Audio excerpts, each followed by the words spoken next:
The brand new SRAM Rival AXS group set versus the current Shimano 105 Di2 group set. Which is the best? What are the differences? And which group set should you choose for your next road bike?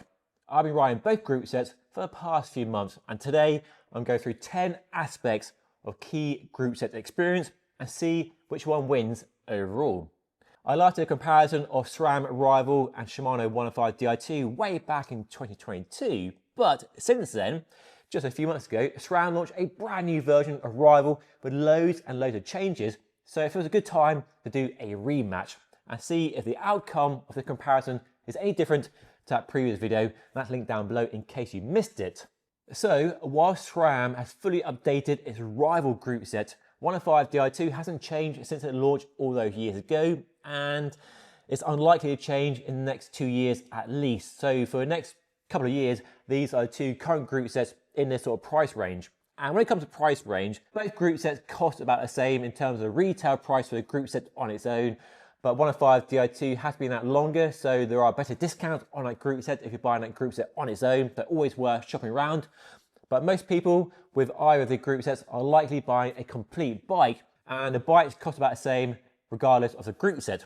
A giant TCR is about the same. It's £100 more for the new SRAM Rival versus the same bike with 105 Di2, while a Trackmadone SL is the same at £4,000 regardless of the new SRAM Rival or the current 105 Di2. And people might look down at the group sets as a budget group set, but apart from the weight, the performance and the ergonomics are the same as the group sets above them. So SRAM Red and Shimano Dura-Ace Di2. It's only the weight that's a real key difference, and the appearance of the group sets as well. So there's nothing budget about the group sets at all. They have all the same electronic and hydraulic disc brake features and do perform just as well. And I've been riding the original SRAM Rival on a giant TCR since the launch very happily with no issues at all. It's worth clarifying before we dive into the details of the comparison and all the key differences that both group sets are electronic. Shimano does offer a mechanical version of 105, which I reviewed last year. That video is linked down below in case you missed it. But for this video, it's all about Di2, their electronic group set, while SRAM Rival is only available as an electronic version with no mechanical option at all, and both are offered only with disc brakes, with no rim brake option at all. Both group sets are 12 speed with 12 sprockets on that cassette, available in different ranges depending on what you need, flat roads or climbing range, and then a choice of chain sets up front and a front and rear derailleur. But how the group sets are powered is slightly different. So SRAM is fully wireless. There's no cables, no wires on the group set at all, with each derailleur powered by its own removable battery, so they can be removed for easy charging away from the bike.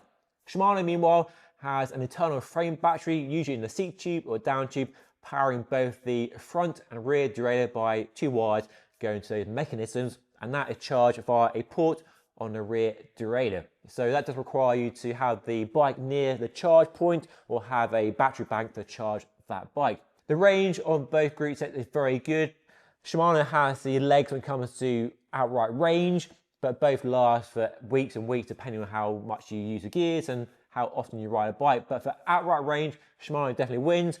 But for the ease of charging convenience, the SRAM definitely wins. And another bonus for SRAM is you can carry spare batteries for long epic adventures. You can't do that with Shimano. You can't swap that battery out for another one easily. And if a SRAM battery at the front or rear goes flat, you can swap them around and keep riding.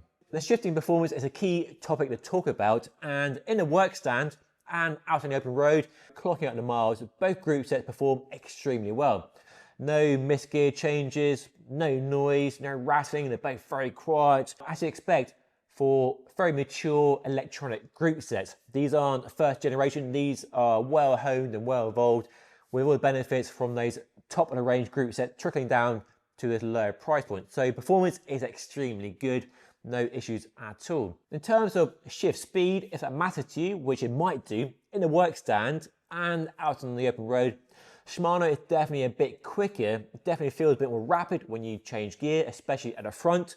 Less so at the back, but front shifting is definitely where Shimano has the ace card. So if you care about having the quickest shifting group set, Shimano definitely wins that battle. But both, like I say, they're not slow. You press a button and you have an instant gear change. Now, SRAM definitely gets criticised for its front shifting performance. I can't say I've had any issues on this bike or my own giant TCR or other test bikes over the last few years. Maybe just badly set up bikes, I don't know. But in my experience, the front shifting is pretty flawless. But on the new Rival, they've tried to make it even better with a re-profiled cage, and there's now an auto trim feature to avoid the potential for the front mech cage to rub the chain in certain gear combinations. And it does work. Like I say, it's quiet in the work stand and out on the open road. Cross-chaining, there's no issue at all. If you do want the fastest shifting group set and you care about speed, then I think Shimano wins that battle and probably wins this shifting performance segment. So 1-0 to Shimano for just being slightly quicker. But like I say, SRAM isn't really that slow either. Ergonomics is definitely a topic where people love or hate a certain group set. And the biggest change with SRAM Rival is a new hood shape. And it's much, much better than the old Rival, which was pretty terrible. Better than the original Red, which was quite bulbous. It got smaller and more compact. But the new version is much better. It's narrow, it's long. Your hands feel really good on the new hoods. And yes, reach is a bit longer than the old hoods, but on the bikes I've been riding, it doesn't really impact my bike fit at all. And gives you a nice place to put your hands for long rides, and there's more space on the top of the hoods for your hands than Shimano, which is definitely a bit more compact and smoother by comparison. But Shimano Ergonomics have been the gold standard for many, many years, and they are very good. Very small, smooth, rounded hoods, a really nice place to put your hands, nice shaped, curved brake levers. But I do think the new SRAM Rival hoods are as good as Shimano and possibly slightly better. This is very subjective, of course. It's hard to be objective about ergonomics and how it fits your hands. Our hands are all very different, and you may prefer one over the other, and I'm sure the comments will let me know which you favour over the other one. But for me, I like both. I think they both work extremely well. I think Shimano and SRAM are now on the same level in terms of ergonomics, but I do think SRAM might edge it by a whisker. I really enjoy riding a bike with new SRAM hoods on it. The shift layout is the other big factor of ergonomics, and here again, it's subjective. You may prefer one over the other. But I do think SRAM's shift layout is more intuitive. It's definitely better for beginners and newer cyclists. There's no opportunity for missed gear change at all. One advantage of Shimano, you can change gear with one hand on the hoods, and that hand's free to do something else, take a bottle or take a photograph, where SRAM you need both hands on the hoods. And pressing both buttons together to change that front derailleur does lead to that slightly slower front shifting, I feel, than Shimano's button pressing system. One positive change with the new SRAM Rival hoods is there's now brake lever reach adjustment, so a good feature to have on them to match Shimano. But sadly, one feature missing on both group sets, which you only get on the group sets above them, are the extra buttons, the bonus buttons on the top of the hoods, which are useful for changing gear or controlling your computer screens on your handlebars. So those buttons are missing from Rival and 105 Di2. Not a deal breaker, but if it is, you need to step up to Ultegra or Force. So in terms of ergonomics, it's definitely subjective, but I think SRAM has now raised the game to where Shimano is. There's the key difference between the shifting layouts, of course, but I think it's fair to call this one a draw between Shimano and SRAM for ergonomics. The braking performance of both group sets is excellent. They're both hydraulic disc brakes and they're both powerful with really good modulation. The new SRAM Rival brakes feel way better than the old brakes because, like Red and Force above it, they change the piston inside the brake, they change the angle, and it means the brake lever action is much, much lighter than old SRAM Rival and even now 105 Di2 and even Dura-Ace above it. And the lightness of the lever action is amazing. The first time we tried, it feels incredible. It feels so good. And it continues to feel amazing out on the open road as well. Just makes it easier to control the brakes. There's less pressure required to pull the brake levers when you're in the hoods or on the drops, especially on a long descent. It's sketchy. You're really focused on that line, trying to avoid the potholes and the puddles on the road. Just have that easier control over the brakes. And it does make for better modulation of the power available from the brakes when in high-speed situations. Shimano brakes are fantastic, and while the brake levers aren't heavy, they are definitely heavier by comparison to the new SRAM Rival. Both brakes in terms of outright power deliver on the same level. I had no issue slowing down in any situation on either group set, but for that sheer lightness and ease of braking and that finer control that SRAM now offers, I think it's 1 point to SRAM for outright braking performance. Let's talk gear range, and simply put, SRAM offers more choice, and I think it offers a choice that us sort of real world enthusiasts, non-pro cyclists actually want and need. And SRAM offers more choice as well. 2 cassettes and 2 chain sets versus 1 cassette and 2 chain sets for Shimano. And it's clear to me that Shimano is still very much race focused with its gear range. Still not offering the gear range that people with real world levels of fitness actually want and need to help them on the climbs, in the Alps or the Pyrenees, in the Grand Fondos they're doing, where SRAM offers smaller gears that actually give you the gears you need on the climbs where most people, myself included, definitely struggle more than anywhere else. But thanks to the wide range cassettes, there's still plenty of top end when you're smashing along a flat road or in a sprint as well.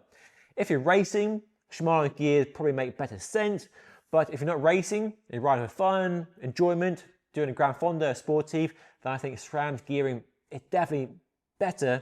And when I do an event like the Fred Wotton with the massive climbs, which are 33%, so like that steep, I'd rather have a bike with SRAM on it and that 46-33 chain set than anything with Shimano on it, because Shimano gears are still too tall and still too race focused. So for me, I think SRAM definitely wins on having more gear range and a better usable gear range for us regular cyclists. Then the ongoing running costs. What are the cost differences between both group sets in the long term when you replace parts as they wear out? Well, a bit of Googling around, looking at retail prices, not high street prices, which will vary depending on where you're watching this, in the US, UK, Australia. A 105 chain is a bit cheaper than SRAM Rival. A SRAM Rival cassette is more expensive than 105, and brake pads are more expensive than 105. So SRAM is easier to maintain, easier to build, Shimano cheaper to maintain, which I think gives Shimano the point, because you're going to save money with Shimano in the long run by a bit. So I think Shimano probably gets that point just. You don't buy 105 Di2 or SRAM Rival. If you're a weight weenie, you buy Dura-Race or Red, but they cost a lot more money. And both group sets, when you take a group set into a whole, weigh about 3 kilograms for the whole setup, which is about 1 kilogram heavier than their respective top tier range topping group set.